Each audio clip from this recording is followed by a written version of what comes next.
Good evening, everybody. Is this? Yes, it seems good. Good evening, everybody, and welcome.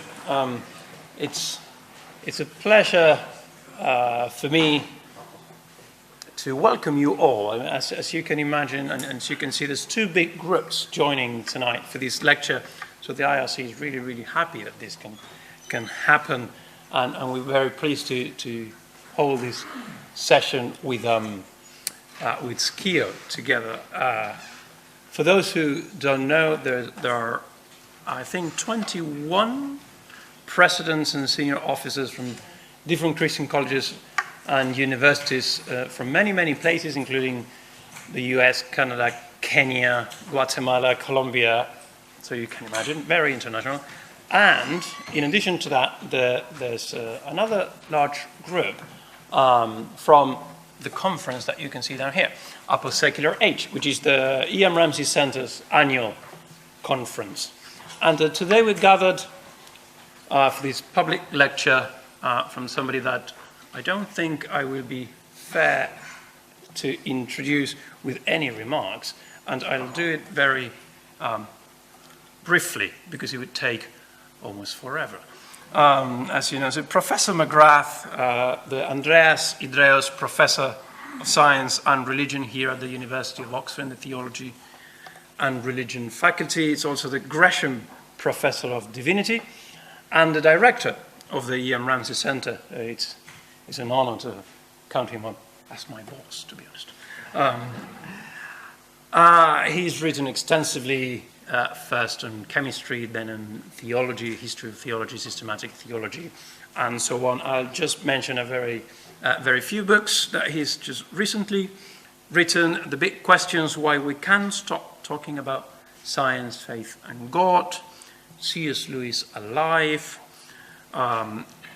Darwinism and the Divine, or A Fine-Tuned Universe, which were his Gifford lectures a few years ago. And of course, as I'm sure you know, his very nice short book, The Dawkins Delusion, which will resonate perhaps today when he'll present his views on the new atheism and the dialogue between science and faith, some personal reflections to mark the 10th anniversary of the God Delusion.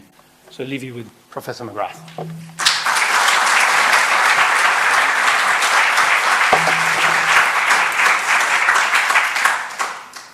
Well, ladies and gentlemen, it's a great pleasure to be able to speak to you tonight. I'd like to just begin by thanking my colleagues in the E.M. Ramsey Center, Ignacio, Andrew, Donovan, and Veronica, for doing so much to arrange this conference so well, and to welcome our guests this evening. It's very, very good to have you with you.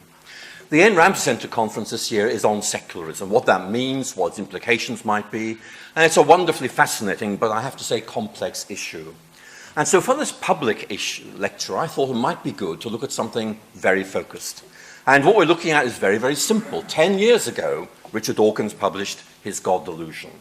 And I thought it might be good just to reflect with you on where that takes us, the questions it opens up, and indeed where we might go from here. And you'll notice I've been quite cautious about it, some personal reflections. What that really means is not quite random thoughts, but let's say these are not comprehensive. I'm not giving you a detailed overview of the whole thing. It's a rather impressionistic engagement with some of the things about this that I find to be most interesting.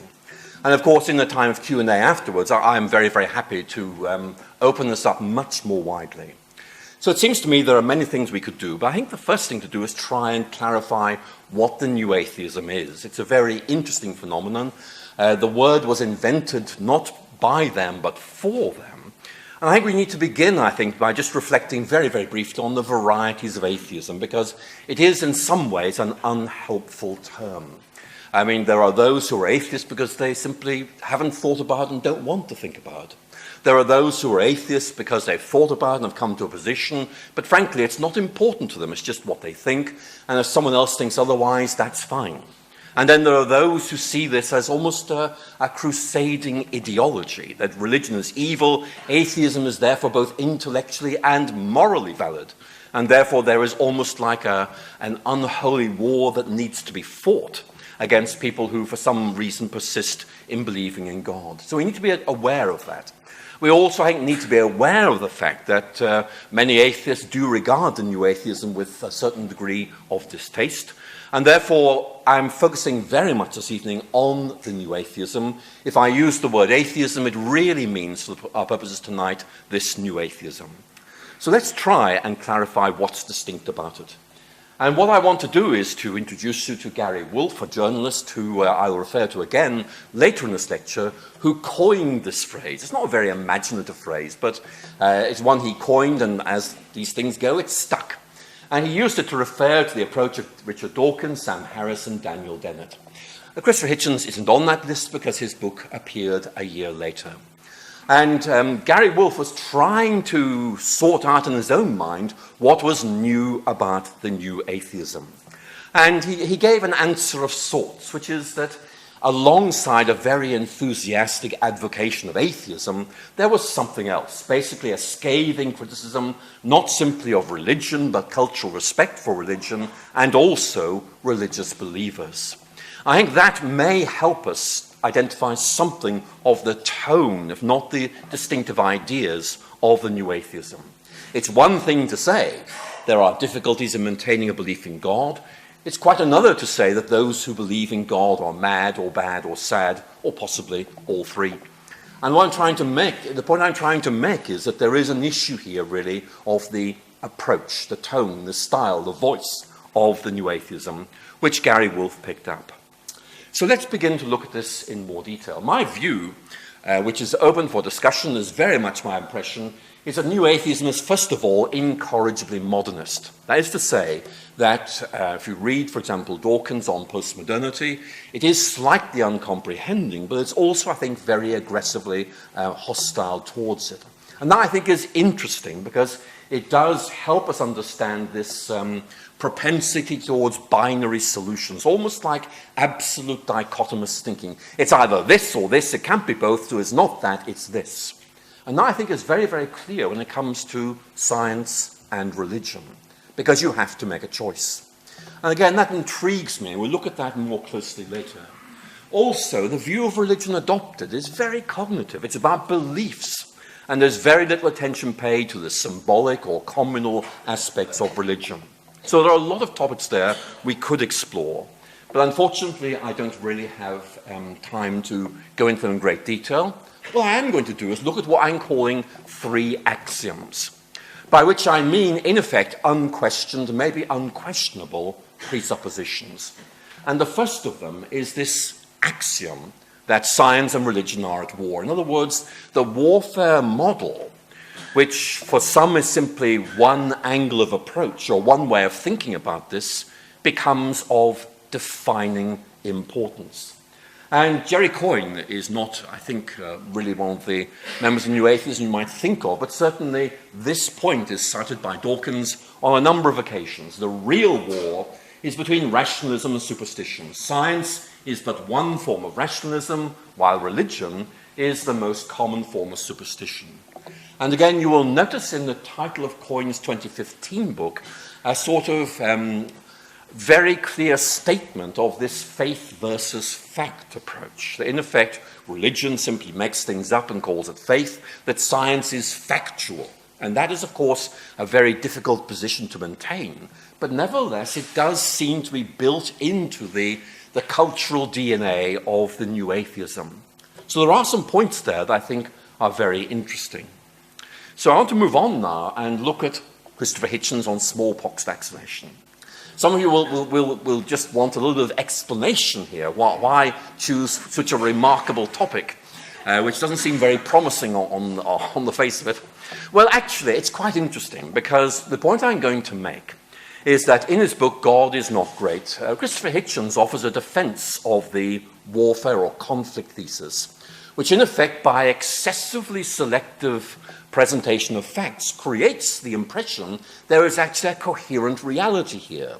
In other words, by limiting himself to certain cases, in effect, he creates the impression that this is all that needs to be said. And the person who Christopher Hitchens focused on is Timothy Dwight. Timothy Dwight, a Protestant clergyman, senior fellow at Yale College in those days, who basically disagreed with smallpox vaccination for religious reasons. And this is presented in isolation, and the spin is, this is precisely what you would expect of obscurantist religious people who are hostile towards scientific advance and resistant to this sort of stuff. And, you know, for many people, I suspect, that would just be enough. You pass on to the next piece of this coherent narrative of science versus religion. But I think many in this audience tonight will want to linger and say, I don't think it's quite that straightforward. Here's what you might say. What about Jonathan Edwards? Now, I mean, Jonathan Edwards, I'm not an American, but for me, he is probably one of the best American theologians you have. But basically, Edwards, I thought that would get you excited. Jonathan Edwards, president of Princeton College, as it then was, wanting to show his students that smallpox vaccination was safe, was vaccinated himself and died 5 days later. And you know that surely that ought to be in the narrative somewhere. Or again, another very interesting example, George Bernard Shaw. I am old enough to have seen the original series of Dr. Finlay's casebook, for those of you who are Brits. And George Bernard Shaw, a leading British atheist of the early 20th century, regarded smallpox vaccination as a scientific fraud. Lister, Pasteur, these were charlatans. And Shaw argued aggressively against smallpox vaccination. The episode of Dr. Finlay's casebook was very much a young couple whose child had smallpox, who were resistant to vaccination, and there were all sorts of recriminations. So my point is this: Timothy Dwight, religious, opposed smallpox vaccination. Jonathan Edwards, religious, very much in favor of it. George Bernard Shaw, atheist, recent atheist, very much against smallpox vaccination. You think he might have told the full story. But you see, if you have a simplistic narrative, complexification spoils its rhetorical appeal. And the point I want to make simply is that this whole narrative of conflict can only be sustained by selective attention to the history. And that, I think, is not really particularly interesting, but it does help us understand some things. This is from Richard Dawkins' book, The God Delusion, where he talks about the Neville Chamberlain School of Evolutionary Biology. Now, I think I probably need to explain what he means by that. Neville Chamberlain was a British Prime Minister on the eve of the Second World War who advocated a policy called appeasement. Give Hitler what he wants, that way we avert war. And Dawkins argues that scientists who are favorable to religion are, in effect, appeasers. Now, some of you will say that seems rather strange, especially when you note the person he singles out as being guilty of this appalling heresy, which is Michael Ruse, a well-known atheist philosopher of biology. But try and think yourself into Dawkins' mindset. This is about total war between science and religion. There can't be fraternization. You know, if a scientist talks about religion or talks to religion, that's equivalent to being a traitor. That's the framework that gives this aggressiveness. So you can see, actually, although it seems very implausible, that for Dawkins himself, there is some sense in this way of thinking. Now, there are many who have dismantled this, and I think I would single out Peter Harrison, my immediate predecessor, as Idreos chair here, and particularly his book, The Territories of Science and Religion, which needs a lecture in itself, but basically science is understood in one way in one context, religion in another way in another context. The relationship between them is therefore complex and culturally dependent. And Harrison, I think, does a marvelous job of just bringing out how complex that is. And if any of you happen to be around in February, you are most welcome to hear him come and talk at the Ian Ramsey Centre on precisely this topic. But the point I'm simply making is that A, the new atheism seems critically dependent on this paradigm, and that B, it's really quite difficult to take this seriously as an exclusive account of this complex relationship. In effect, if you see things through this excessively narrow way of looking at things, the outcome, I'm afraid, is inevitable. The second axiom is unsurprising, and that is scientism. And I think I probably need to clarify what is meant by that. There's a fairly good definition of scientism. It's a totalizing attitude that regards science as the ultimate standard and arbiter of all interesting questions. And the new atheism, especially I think in Dawkins' book, The God Delusion, very often insists on reducing questions to scientific questions, and hence to giving scientific answers, which very often operate well at one level, but not at others. I want to suggest that this is very, very interesting. It's a very important indication of the cultural authority of science and also the role that science plays in new atheist apologetics. But also I think it helps us understand why there are a number of difficulties with the new atheist perspective. And we might, I think of Alex Rosenberg's very interesting book, An Atheist Guide to Reality, which is a nice read. It's very engaging, it's very well laid out, and makes some very challenging conclusions. He asks a number of questions, not rhetorical, but sometimes it comes close to that. Is there a God? No. Bear in mind that what he is saying is we are using science as our criterion of discernment here. So is there a God? Well, no. What's the nature of reality? It's what physics says it is. What's the purpose of the universe? There is none. What is the meaning of life? Ditto. What is the difference between right and wrong, good and bad? There is no moral difference between them.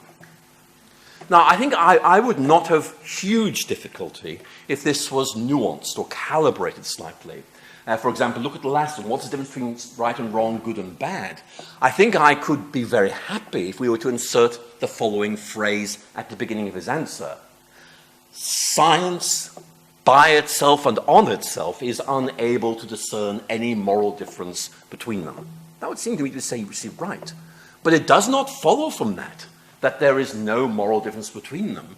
It's much more about whether science can actually do morality. If so, under what conditions?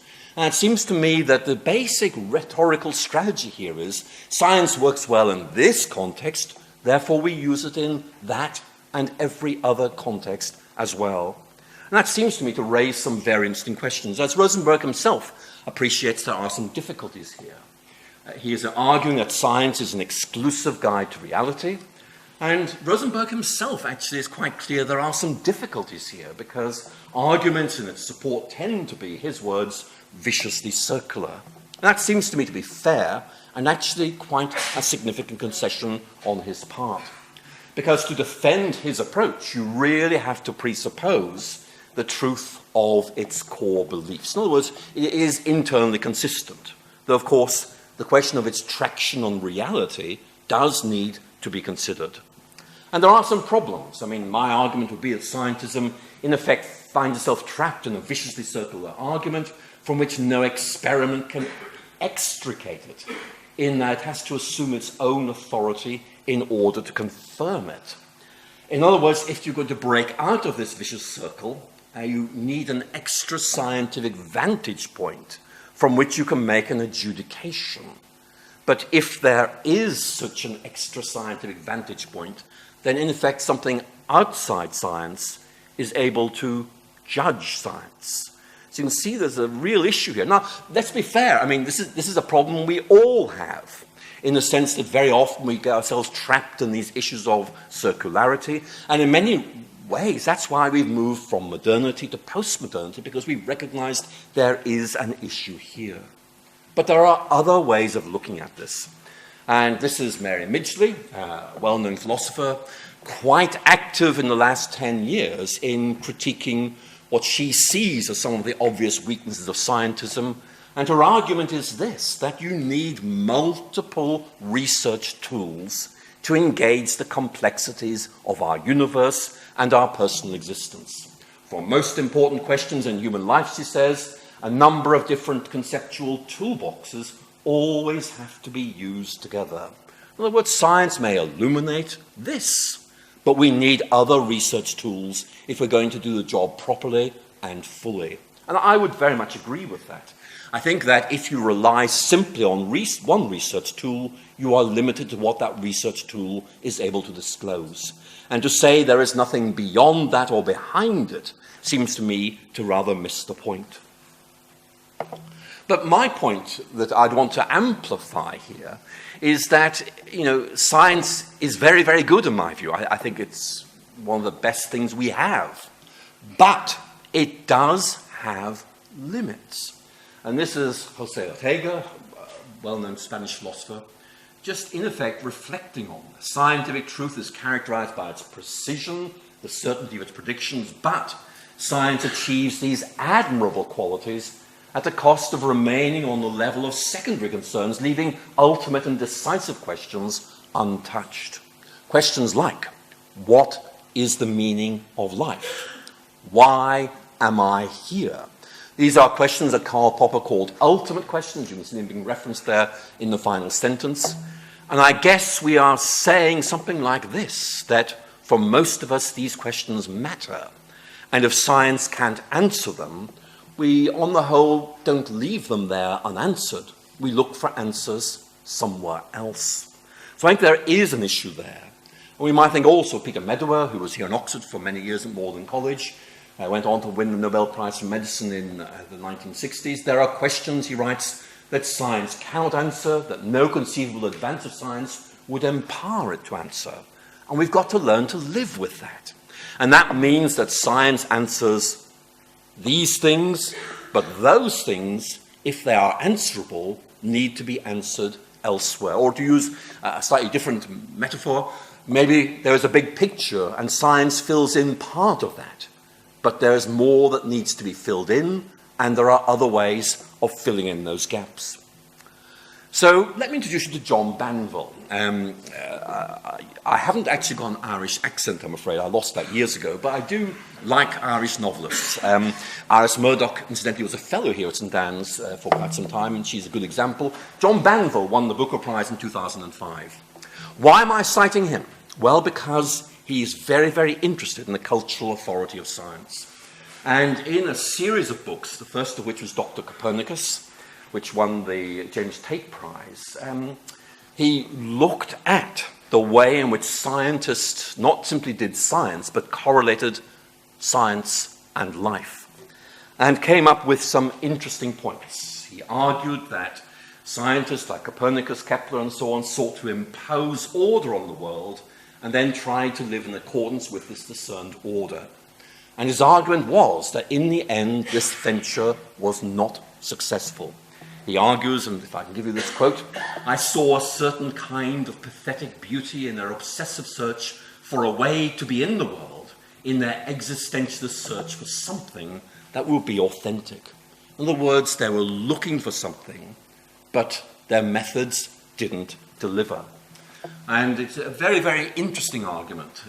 He argues, in effect, as a result of this perhaps false hope, Western culture experienced a transition from Cartesian certainty to Wittgensteinian despair, meaning this growing realization that actually, very often, the things which really matter to us, the beliefs in which we build our lives, actually lie beyond the kind of proof or demonstration that Descartes would like. And instead, we have to live with this difficulty. Now, I think that is very, very interesting. And Banville, I think, makes the point very, very well. It's the third axiom that I want to talk about, because I think this is most interesting and has not been examined as closely as it should be. And the third axiom is that humans are corrupted by religion. And you find this especially in Hitchens' book, God is Not Great, but it's there in Dawkins' book, The God Delusion, as well. And you find it particularly in this, I think I would call it a signature quotation from Dawkins, which I'll read to you. I think many of you will know this. The God of the Old Testament is arguably the most unpleasant character in all fiction. Jealous and proud of it, a petty, unjust, unforgiving control freak, a vindictive, bloodthirsty, ethnic cleanser, a misogynistic, homophobic, racist, infanticidal, genocidal, filicidal, pestilential, megalomaniacal, sadomasochistic, capriciously malevolent bully. And we come to the end of that, and we're just very grateful for the short word at the end. As I read that, here is the thought that goes through my mind.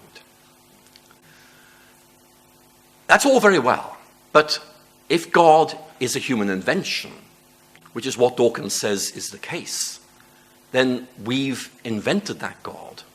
And what does that say about us? Now, some of you will say, well, Alister, you're entitled to that view, but you're not a professional philosopher, so shut up. Well, I have a response. This is from Bernard Williams, who was a philosopher, a very good Oxford philosopher, who was a secular humanist and thought religion was oppressive, unpleasant, nasty, but saw there was a massive problem in the kind of approach that Dawkins was developing. Here we go. He says, look, granted that religion's transcendental claim is false, human beings must have dreamed it. And we need an understanding of why this was the content of their dream. Now look at this bit. Humanism, in the contemporary sense of a secularist and anti-religious movement, seems seldom to have faced fully a very immediate consequence of its own views, that this terrible thing, religion, is a human creation. Now, where does that line of thought take us?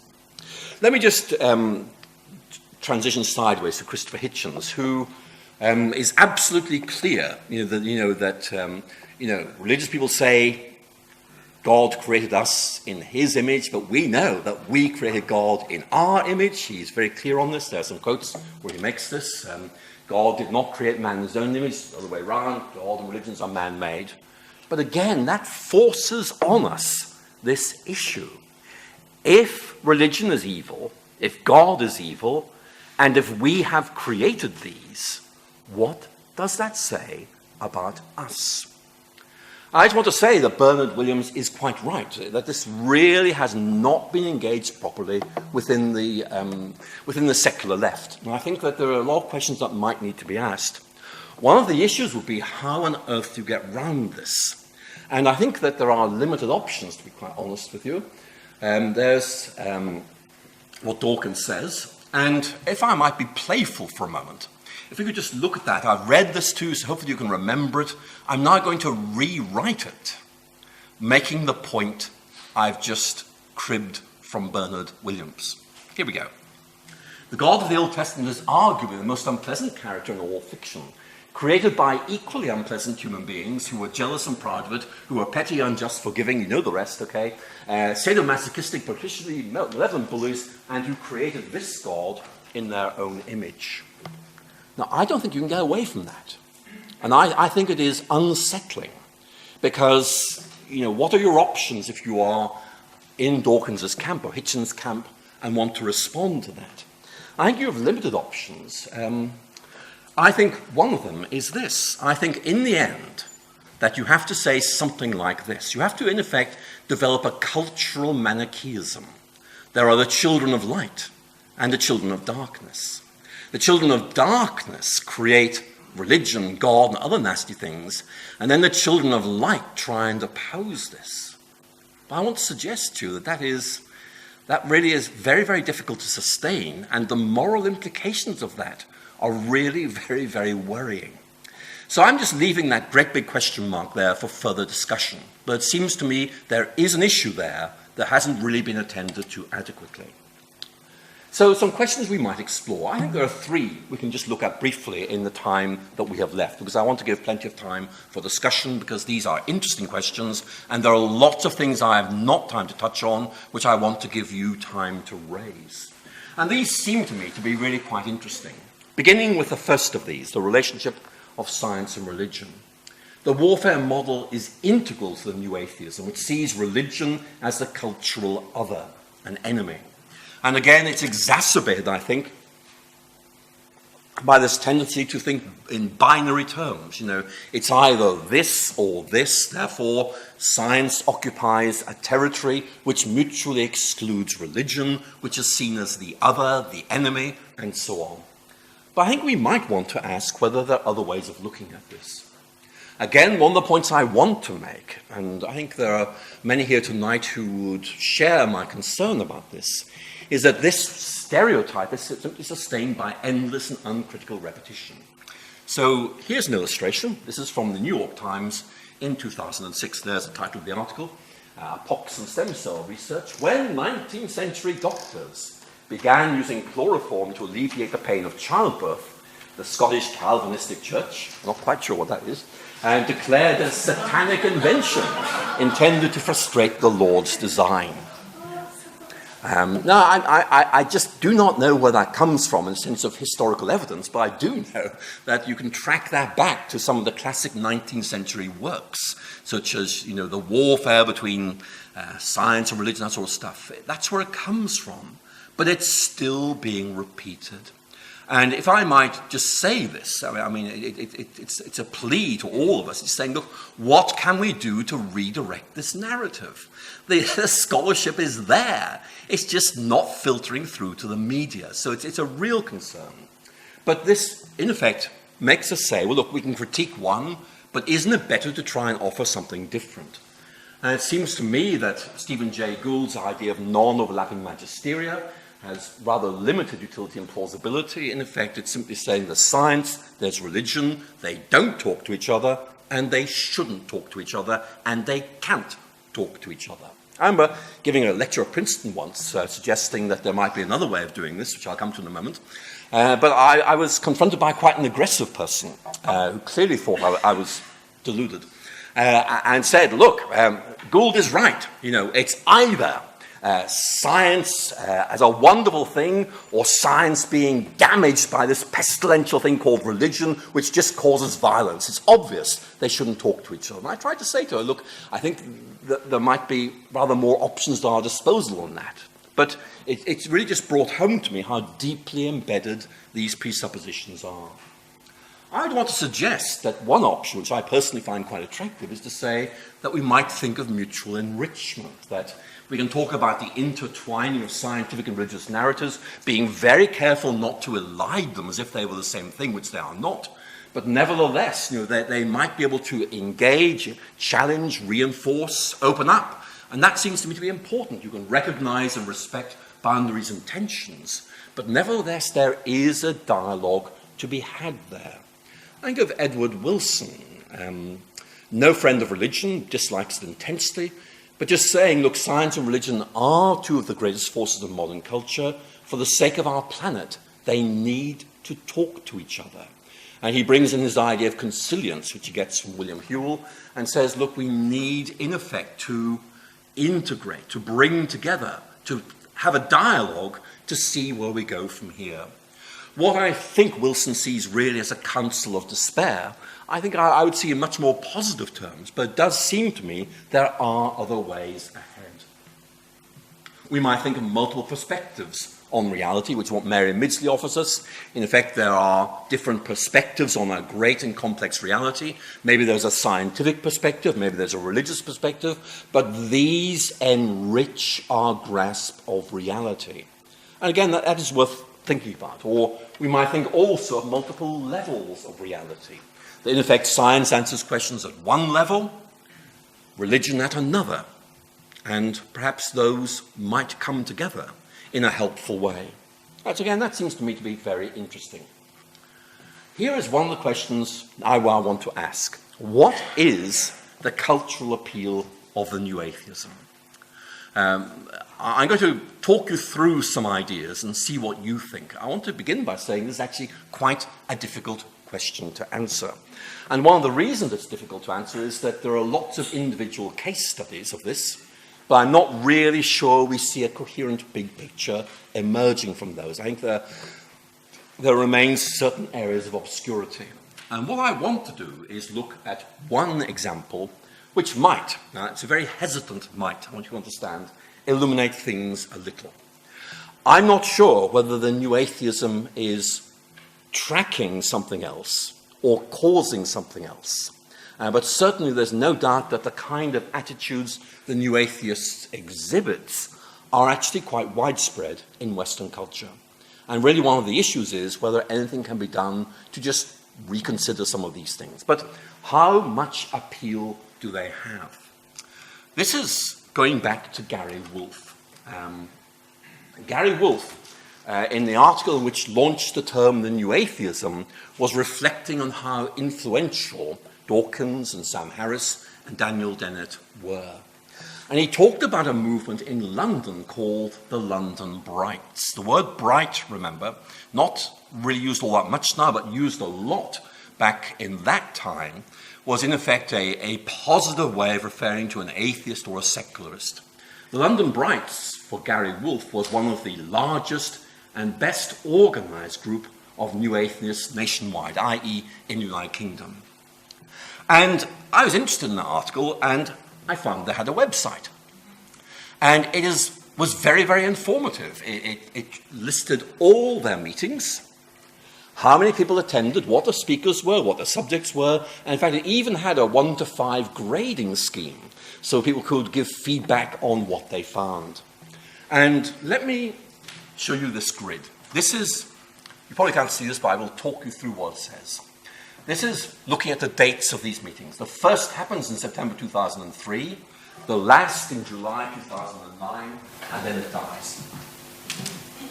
What I want you to notice is, to begin with, we're going down this column, it meets monthly. Look, every month there is a meeting. Through 2005, keep going. It's really persistent. There's a lot of interest. 2006, it gets even more interesting. There are 2 meetings in September. That's when the God Delusion was published. You see, in other words, there's a rise of interest, and then we see this continuing to some extent in 2007, and then something happens.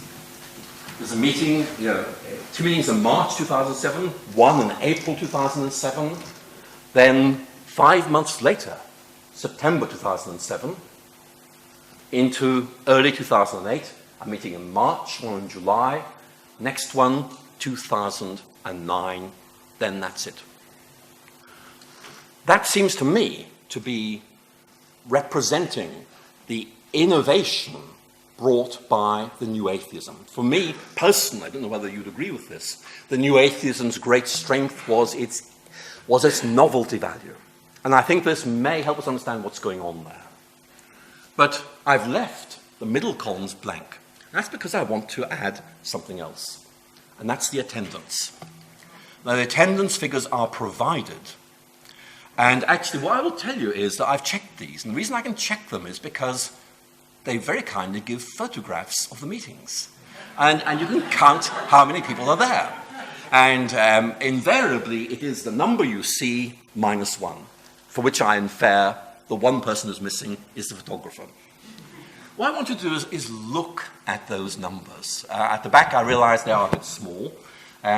Basically, the lowest attendance is 4, okay, and the biggest attendance is 33 in September 2006, which is interesting for several reasons. If I can just show you. The maximum attendance was at a speaker meeting in effect, on Brights in the United Kingdom, which was a meeting not simply of the London Brights, but the London Atheists, with Channel 4 film cameras present. And they attracted 33. Let's just go back. Okay, look at that. If you were a Church of England bishop, and you looked at those figures, you'd be thinking, we need to shut this show down. Because, in London, what is the population of London? A lot. These numbers are very, very small. Now, my question is, what on earth does this mean? And I have to be very honest with you and say, I just don't know. It may not mean very much, but it might be a straw in the wind. And here's what I'm going to suggest might be worth thinking about. Maybe it's that the new atheism doesn't generate community, but is seen as personally satisfying. So in other words, there is no need to aggregate. Because if you take Augustine of Hippo's view of why Christians meet, they are people who gather around the object of their adoration. Now, what would the equivalent be for the new atheism? I went to one meeting once, and I remember asking some new atheists what they were doing on Sunday, and they told me they were going to have sandwiches and coffee and watch a Richard Dawkins video. So there is a sense in which they are gathering around the object of their adoration. But I think that the parallel there is slight.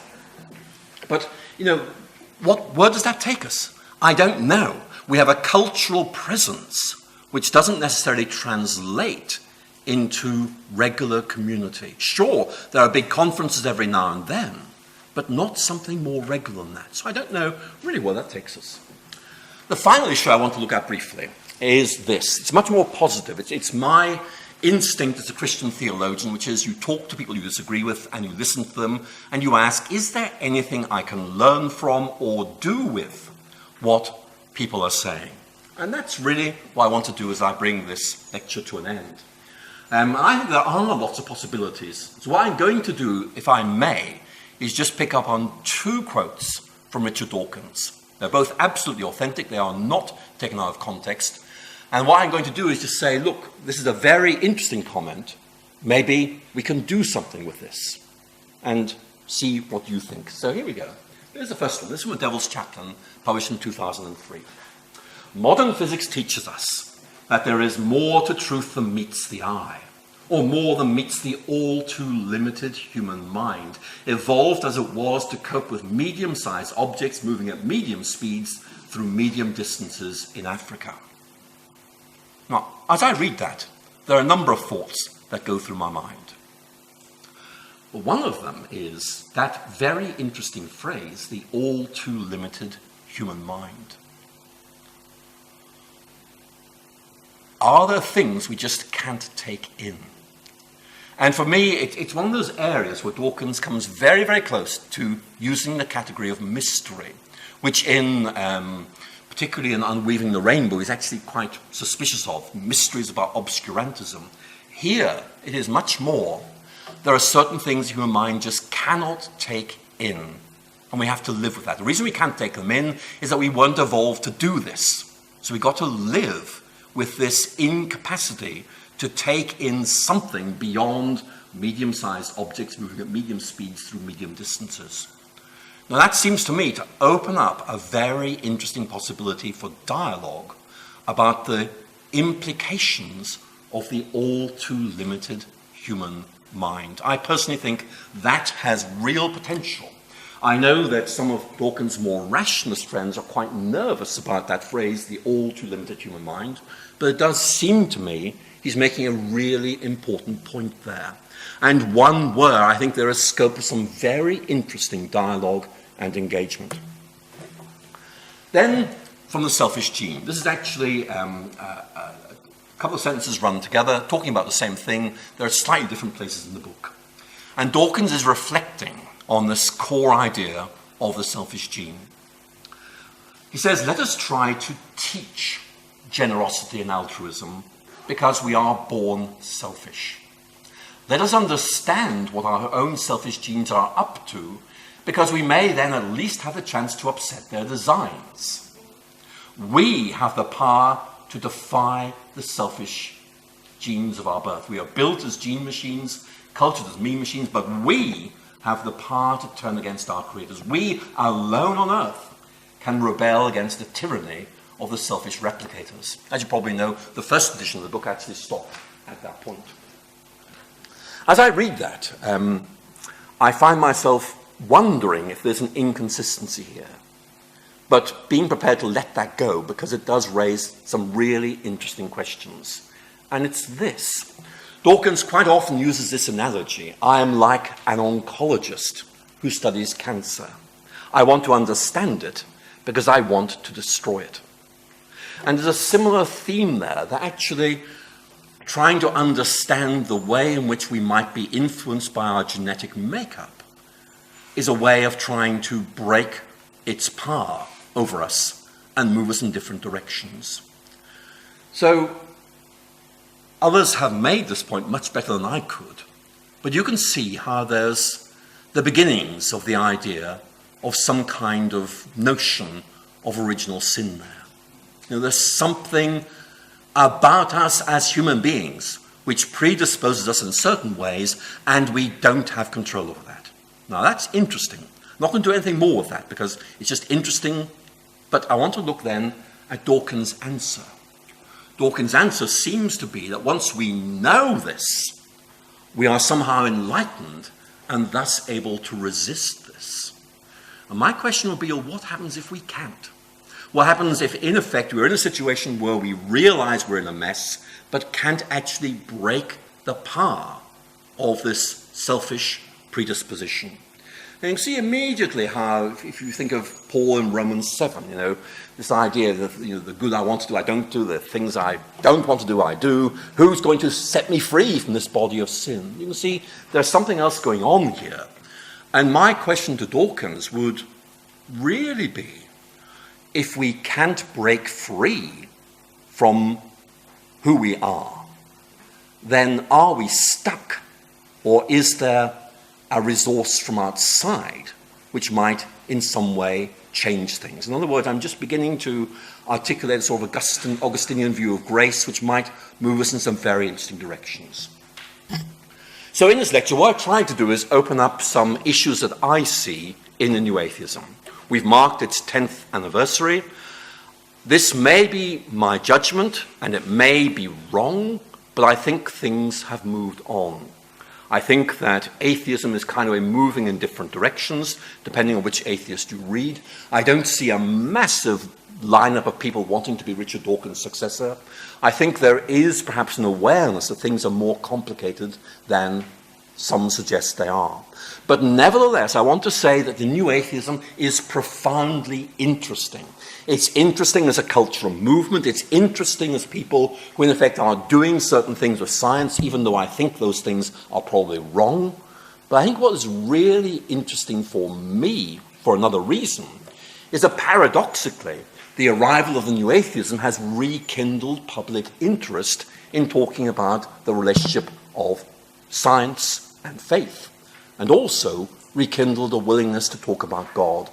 And so in a rather indirect way, I find myself quite glad this has happened, while at the same time wishing that people had anticipated this and tried sort of way laid a better foundation for understanding of what Christianity is. Because I can't help but feel that there are a lot of misunderstandings in the books we've been talking about. Now, I could say a lot more, but I think it'd be much more interesting if I simply stopped and let you direct the conversation for the next 25, something like that minutes. You can just take us anywhere you want. So thank you very much for listening, and we'll hand over to you.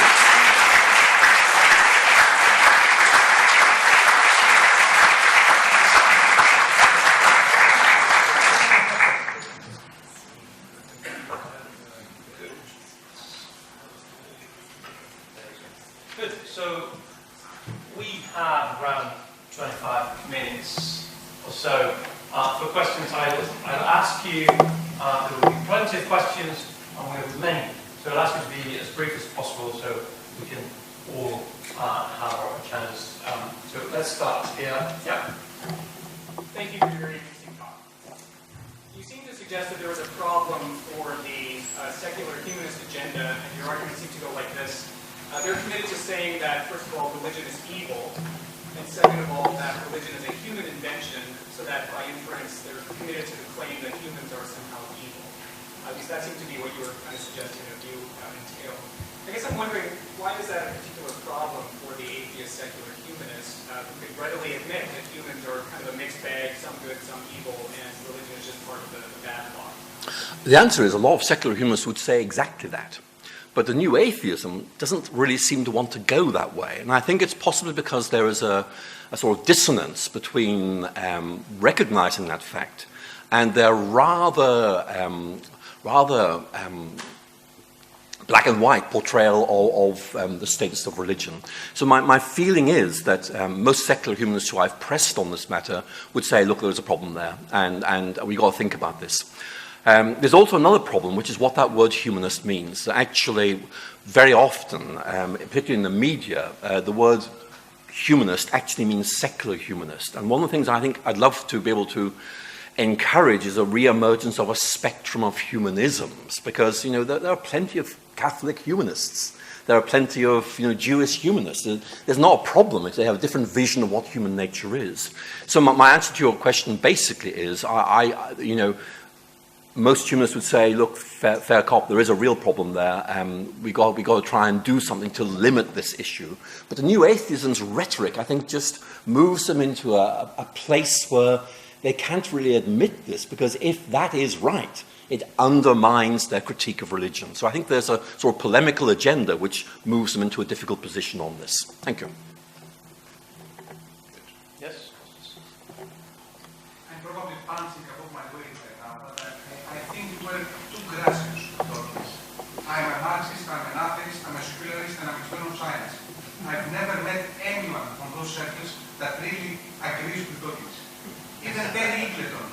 out of his way to say that, really, Mr. Dawkins, you know nothing of what you say. Even the let's say, prerequisites of what he's trying to articulate are self-destroying. He's a historical when he's talking history, he's a philosophical when he's talking philosophy, and he's everything when he's talking about everything. So I really think that besides your wonderful critique, your very generous critique of what Dawkins had to say, there is a whole slew of critiques thrown at him by Marxists, humanists, atheists, who have been in the trenches of atheism since 1950 in a way, saying that really you are damaging us. And I think Terry Anderson wrote an article saying that Dawkins destroyed science and now he's destroying atheism too. So it's not whether that no one wants to take up his man that he's contaminating. Okay, well, thank you. Well, I appreciate being called generous. If I were to be less generous, I think what I would probably say is this, that actually Dawkins does not seem to have read critiques of atheism. He does not seem to have read, for example, Kolakowski, whose critique of Marxism and atheism is actually very, very entertaining. And also his point about the, why is it that God persists in his case, Polish culture, when we've had this totalitarian regime for so long. And I think there are serious issues there. And I think, you've already hinted at what the answer might be. My own view is that that The God Delusion is a polemical book. And if a book is polemical, then I'm afraid when you're involved in a warfare, the first casualty is inevitably going to be truth. And therefore you simplify, you overlook awkwardness, you kind of way, you have a very, very selective attention towards certain things. And certainly the kind of questions that Marxists in the 1950s were beginning to raise about the intellectual plausibility of their own positions really just doesn't feature very prominently at all. So I think that this therefore raises the question, who is the intended audience of the God Delusion? I think the answer is it's not an academic audience. I think it is a kind of audience who perhaps wants reassurance. I once compared Dawkins's God Delusion to C.S. Lewis's Mere Christianity, which I think was unwise of me, I have to say. But there was one point I was trying to bring out in that, and that is actually a lot of Christians do read Mere Christianity because it reassures them. And actually, I think that's what a lot of people find in Dawkins. It reassures them there is somebody who thinks as I do. And therefore, there's sort of totemic significance to the book. So that might be part of the picture as well. Thank you. I had a question along the lines of what you were just saying, that as I recall Elaine Eklund's work, sociologist who does these surveys, and a lot of people will kind of recognize the name Dawkins. It almost has this iconic status, or a placeholder for the conflict between religion and science.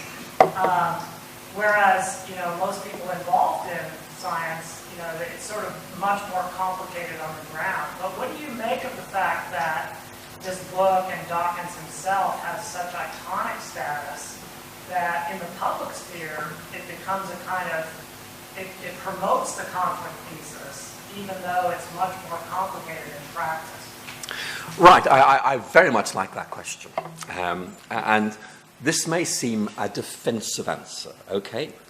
This is, what I'm going to say is that there are people, there are lots of them here tonight, who are scholars and write stuff which is reliable and good and attentive to the complexity of subjects. And it sells 200 copies. In other words, it doesn't grab attention. It has to be something that grabs attention. And I think that one of the reasons why New Atheism grabbed attention was slogans instead of arguments, was in effect a breezy, memorable way of putting things, a very simple thesis, absolute simplification of what otherwise is a complex message. It is virtually impossible to get a complex message across in today's media. Very, very hard to do so. And I think that actually may be part of the answer, that actually a very simple argument, which may be at some distance from what scholarship is saying, actually captures the public imagination. Now that, if I may follow through on your question, I think it's a very good question. That raises two very interesting questions in its wake. Number one, Does that mean that someone thinks that Dawkins is wrong, writes an equally simplistic counter-proposal? And I think the answer is they wouldn't, because they would just say we can't do this because it's so obviously complicated. And therefore, that maybe that helps us understand why perhaps there are fewer books countering Dawkins than you might actually expect getting attention. But the second point that I really think is interesting is this. Some years ago, I wrote a book on Dawkins, which was not a polemical book. It was just trying to understand him. And I tracked all his publications. And let's imagine that one of those categories was a research publication published in a leading scientific journal. Those fade away at quite an early stage. I mean, I may be wrong here, but I would say that for 30 years, there isn't really much in the way of serious scientific research underlying his position. It's much more a popular presentation of the position with a polemical agenda. And I don't know if you saw his review of E.O. Wilson. It was really quite badly informed. It was the sort of the way things were 10, 15 years ago. I just felt, this perhaps isn't quite as up to date as it should be. But a great question. Thank you. Just here. Yeah. Yes. Thank you. Can I ask your opinion on calling back James' proposal in philosophy of mind relation to the talks about that there's a possibility, at least, that human beings are something constitutionally unable. There he obviously discusses philosophy of mind, how consciousness, etc. But referring back to your quote number 1, where Dawkins says, our human limitations, etc. Isn't it a problem when a lot of scientism underpinning Dawkins and other sportsmen of New Atheism is the assumption that human beings are, in principle at least, able to understand everything. Therefore, there is no dark corner where scientism can't put more light. And how do you see, for example, Colin McGee's proposal undermining sciences? Well, he's an atheist himself, but I think his proposal is very undermining of Dawkins. Yes, I don't know that one specifically, so I have to comment in more general terms, I'm afraid. I think that the picture is a lot more complex than Dawkins and New Atheism portrays. And I think there's an unwillingness to recognize that we may have to, in effect, say there are multiple ways of looking at this, and we cannot actually provide absolutely certain adjudication between them. I mean, that is very, very unsettling and dangerous for the New Atheism. I mean, it is very much into Cartesian clarity. It's very much into evidence leads unequivocally to this conclusion. It's very much about the evidential grounds of beliefs, which somehow means they apply criteria to other people that they don't apply to themselves. So I do worry about this quite a lot. I mentioned right at the beginning of the lecture how I felt that Dawkins in particular was incorrigibly modernist. And one of my concerns is that there seems to be this idea that you do a scientific experiment and there is only one answer and it's obvious.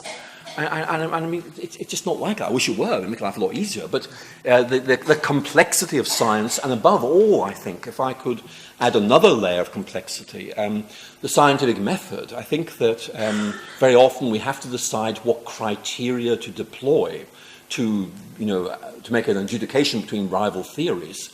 And you sometimes get the impression people think these criteria are somehow built into the deep structure of the universe. But they're not. They arise in the course of practice. And they're social constructions. I mean, they may be good social constructions, but they are. I just feel that there is a certain idealization of science. And unfortunately, it's not idealization in a good sense. It's actually, it's portraying it in a highly simplistic way, which is unable to take account of the fact, for example, that science sometimes takes false turns for entirely understandable reasons. So I think there is... I read a research paper once which talked about Dawkins's paranoid idealization of science. Now, I wouldn't go that far, but I think there is an idealization which our culture would like to believe to be true, because I think there is this deep quest for certainty. And a lot of people feel that certainty is to be found in science. And when you begin to realize it's not quite that straightforward, that is actually quite shattering, I think, for some people. Thank you. Thank you for an excellent and entertaining opening lecture. This is more a comment than a question at the end on media. You made the point, and you just repeated it, that new atheism operates in a very binary way, which means I think that it finds a very receptive audience with the media, because the media is very binary for a different reason, or maybe a couple of different reasons. One is that things that are conflictual generate attention and interest. Also, a lot of forms of media don't really lend themselves to thoughtful reflection. It's much more of a soundbite. Those problems are probably more acute in the U.S. than they are in Britain. But I'm wondering if you're aware of any efforts to educate the media on issues of science and religion, and what are your thoughts about how that would be done effectively, realizing that would be massively difficult? Well, I'll make a comment, then I'm almost tempted to ask Fraser Watts, who is here, if he'd like to reflect on the Templeton program he ran at Cambridge, which actually tried to do exactly this. I think that would be very helpful. So if Fraser wants to come in, I'm very happy to let him do so. But I think that the real difficulty is that the media wants things to be interesting. And I remember once I was asked to go on a BBC program called The Moral Maze on a particular issue, and my position was absolutely sensible and wise and thoroughly uncontroversial. And they said, no, we want you to say this. And it was outrageous. I said, I couldn't say it. It's nonsense. And no, this makes for good radio. And it's this performance side of the media, which I found really, really disturbing. So I do worry about this. Fraser, are you here? Yes, Fraser, a few words about your program. I don't have much to add, but I think I'd go back to the point you made about simplicity. I think the media wants simple explanations, and they want their science simplified. It seems to me that as science advances, it gets increasingly complex. You see this particularly in biology. The way biology gets portrayed in the media is very simplistic, a monocausal explanation of things, whereas biological phenomena are influenced by so many factors. It's very difficult to convey that complexity in a way the media are willing to do. Yeah, thank you. I think that's absolutely right. Let's keep going, please. Thank you so much for your lecture. I had a question. It's not particularly on Dawkins, but on Stephen Meyer and his work. I'd love to know your thoughts on what you guys, and he's written some books on intelligent design. Just love for your comment on that. Well, I'm not a great fan of intelligent design. I'm sympathetic to some of the things they're saying, but I think for me, if I can put it like this, there are many concerns I would express. The main one is it does seem to me to be a regression to what I would describe as a God of the gaps approach. Let me explain what I mean by that. In other words, biology cannot explain this, but if there were a God, God could. And I'm not saying it's a simplistic equation of inexplicability with divine presence and activity, but there is an element of that. And I think this may just be a difference in style. But for me, Einstein puts his finger on it. The great mystery of our universe is its explicability. In other words, why it can explain anything at all. And for me, you go for a big picture explanation, not a sort of probing around in the gaps approach.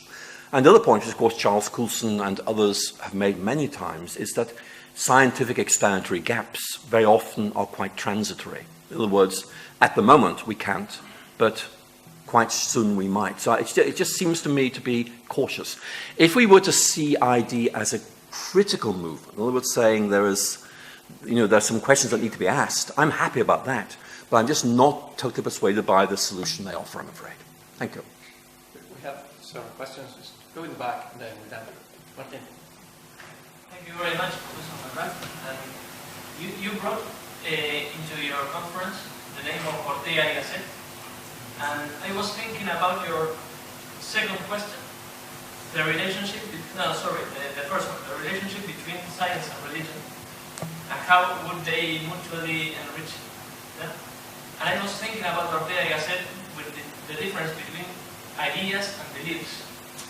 What I wanted to ask you is, sometimes if you try to convert or to formalize a belief into an idea, that means like something that is in the very core of our life into a scientific or a logical idea, then the belief is not a belief anymore.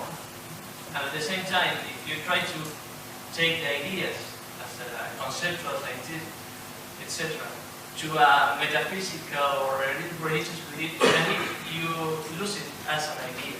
So my question is how to establish a dialogue without transforming science into religion or religion into science.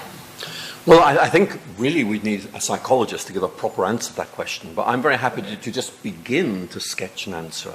I think that one of the things you might say is that science is extremely good at describing what is observed in the world and proposing a network of relationships between those observations which might lead you to propose a certain picture of reality which lies behind it. In other words, there is this progression, if you like, backwards from what is observed to what we believe might be there but is not seen, but might help us understand what is going on there. But the real issue, I think, is this. I'm going to use a word that I've just made up, I'm afraid. I'm going to talk about existential traction. What I mean by that is that there are some ideas that have existential traction and some that don't, frankly. And what I mean by this is they're able to capture our imagination and give us a sense of meaning and purpose and placement and agency. And it seems to me the real issue is that very often, I don't want to say it's a religious idea because that kind of way reduces religion to that. What I want to say is it's part of this overall thing that religion is, that very often it captures your imagination through symbols, but also some of the embedded ideas. So I think that's how I'd want to begin to open that up. So I think that one of the things that disturbs me about Dawkins is that he seems to think that a religious person is somebody who thinks there is an extra thing in the universe called God, and cannot see why adding one extra item to the inventory of the universe would make any difference at all. And you know, I understand what he's getting at, but he has not grasped, I think, what is so different about that one extra item that we propose to add to the inventory of the universe. It's not sort of way like, you know, an extra teapot orbiting the planet Jupiter. It's much more, there is some ultimate ground and rationale for all things. And if that's right, well, it just changes everything. And so I think, I mean, this is probably very, very unfair, but I don't think Dawkins gets what religion's all about. I think that may be part of the explanation. Thank you. Thank you. I just wondered if you'd like to comment about the New Ageist attitude to the humanities more generally, because the deployment of Occam's razor in this way to cut away religion may have some sort of collateral damage, as it were, in all kinds of areas which are not strictly science, but even many atheists would value. What would you like to say? Well, I think that is a really interesting question, and I'll answer it, but I'm afraid it might be quite a dispiriting answer. It does seem to me the humanities are under pressure, and they're under pressure for a number of reasons. One is, what do they actually do? I mean, that's a fair question, and an answer can be given. But I think the real issue is this, that if we take Dawkins, and if you give him his fundamental presupposition, and then begin to press hard and follow through, then in effect, the humanities simply unnecessarily complexify and mystify something that's perfectly clear, and in fact they are inhibiting intellectual progress and development. And that is basically what Dawkins thinks. I mean, Dawkins, interestingly, as you probably know, is very critical of what he calls philosophy. You know, Dawkins, I've heard him say this, you know, I just think, you know, I don't need philosophy. And I think that there is this issue, which is that the humanities are not simply being marginalized and devalued. I think they are being rather misunderstood. But this goes back to this complaint I've made already, which is, you know, it's going to go nowhere, but it's basically, it's hard to give a complex justification of why we need the humanities. And I think that it's something that does need to be done. My concern about the humanities is that very often the justification given for the humanities is curatorial. You cannot understand Western culture, where we are now, without understanding the humanities. To which Dawkins' response is, well, look, we're here. That we now need to move on. So why do we need the humanities? So there is a concern about that. for me, I think, this goes back to that word humanist that I used earlier, because if you go back to the 14th century, the Italian word humanista is someone who studies the humanities. Why? Because this gave you a vision of what it meant to be human. It actually excited you, inspired you, challenged you, and so on. And I think we're in danger of losing that. And I think that something is being lost. And I think Dawkins is articulating a cultural suspicion of the humanities. And I think the humanities aren't perhaps responding in the right way to defeat that particular concern. Thank you. Question? Yes? So thank you for your lecture, Professor McGrath. You talk about the metaphor of war, warfare, and I understand how it might not be productive when it comes to trying to unify science and religion, but I'm wondering if there's ever a place for that kind of language on the religious side, and if that can ever be a kind of productive metaphor. Thank you. I think we always have to recognize that science and religion have the potential to be in conflict. It may be because this is of overinterpretation or misinterpretation. It may be because there are polemical agendas. It may be because there are genuine disagreements. So there's always going to be that possibility of conflict. I want to begin by absolutely emphasizing that. But it's only part of the picture. And it doesn't have to be like that. And so in many ways, the point I was making is that there is a richer picture than that. And I honestly don't know what the right image or controlling metaphor might be for it.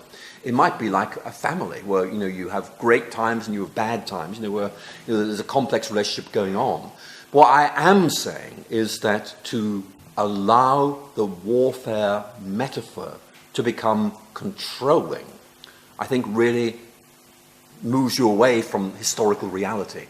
But whatever your model of the relationship with science and faith might be, there has to be a place for conflict. It doesn't need to be dominant. It doesn't need to be the main thing that's being said, but it's got to be there somewhere, because whether we like it or not, there is potential conflict there.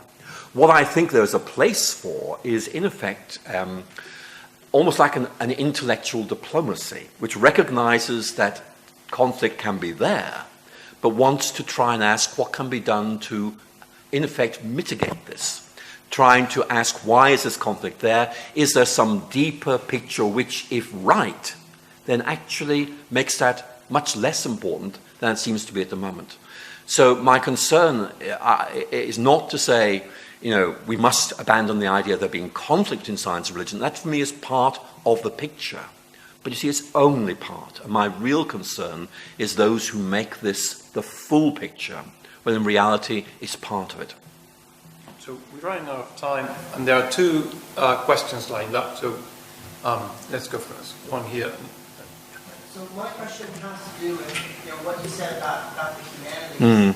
And I come from the sciences, and I think about the picture that what I do presents to the world. And there's this vision held out of a better future and things we're going to do, and I don't see that message coming from the humanities so much anymore. So I wonder if there might not be a need for a different kind of narrative at some level. Yeah, that's a really good point. Let me tell you a story. I'm just doing a research project, so this is sort of in my mind, okay? In February 1942, Stanford University opened its new Faculty of Humanities, and there was an inaugural lecture given.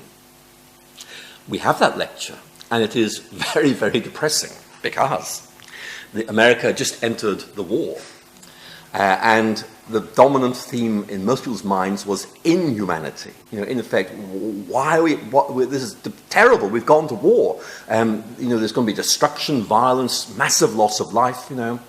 And the unfortunate dean of the Faculty of Humanities who gave this lecture, in effect, has to spend the first major section saying, well, look, on the face of it, humanities actually can't do anything to alleviate the situation whatsoever. And then he said, but when this war is over, we're going to need to reconstruct, and maybe the humanities can be helpful there. And I thought, well, you're making the best job probably of a very difficult situation. But actually, humanities very often depend on a slightly idealized vision of humanity. I agree entirely that the humanities can project an aspirational view of humanity. I think I agree with that completely. But very often that aspirational view seems to be very much in tension with what we actually see around us. So that's a concern I would have. I think that the more pressing concern for me would be pragmatic. Science is able to do these things. That's great. What actually does humanities do? That's a real concern, which I think many people struggle to answer. And I think I could give you an answer, but it'll be a complicated answer, and that means it's going to be one that's not really going to, be knockdown arguments. So I think that's a very fair point. But if I were to counterbalance that rather dismal response, I would say actually, science does some very good things. But, one of the saddest things about life is a scientific advance can be used to heal or to destroy. And it's all to do with the way we choose to use it. So I think that, there is something deeper there. And maybe the real problem is that actually, because we're human beings, we're very good at messing up just about anything, including science from time to time. Thank you. Yes. Brilliant as usual. You had the one quote about the Old Testament, the God of the Old Testament. Yes. And I think you would be an absolute perfect example of, somebody who's involved in a professorship, in a religion department at a prestigious university. I don't suppose you spend your day sitting around going, wow, isn't it so great, we've got it right. And there is that sort of presupposition that, the two sides of the argument are thinking, well, theologians figure they've got it all down and there's no need to keep looking. And yet, as I say, you're a perfect example. There are so many tools that have been created, and I can't even name when tools started coming about for looking at the scriptures, for looking at the implications, for doing translation. Jewish people certainly don't sit around going, wow, what a bummer our God is so mean. And they think that God is loving and kind, and much of the Old Testament alludes to that as well. The New Testament has its difficult pieces as well as its, more helpful pieces. All religions have that sort of thing.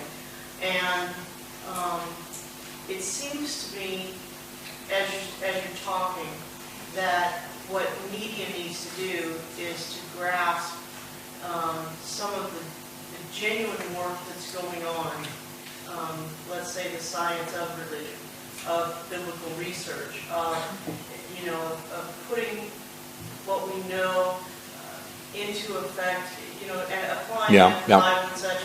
And as you were talking, I got to thinking, one thing that's brilliant about the current Pope, what people across most religions really love about him is he says, you pray that God will feed the hungry, and then you go feed hungry people. That's how prayer works.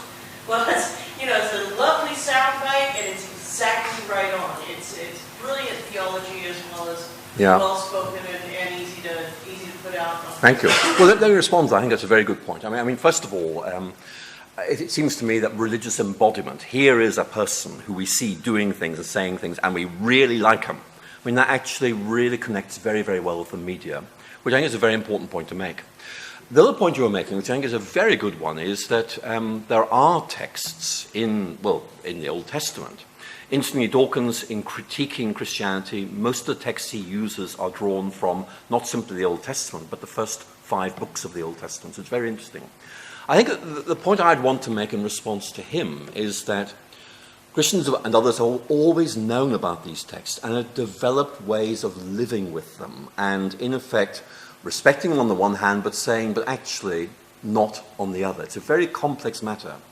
And Dawkins doesn't get that, and I think that's one of the real concerns I have. There's one passage in the God Delusion where he says, Christians, if they read their Old Testaments, will know that if their children disobey them, they should be executed. Well, you see, who thinks that?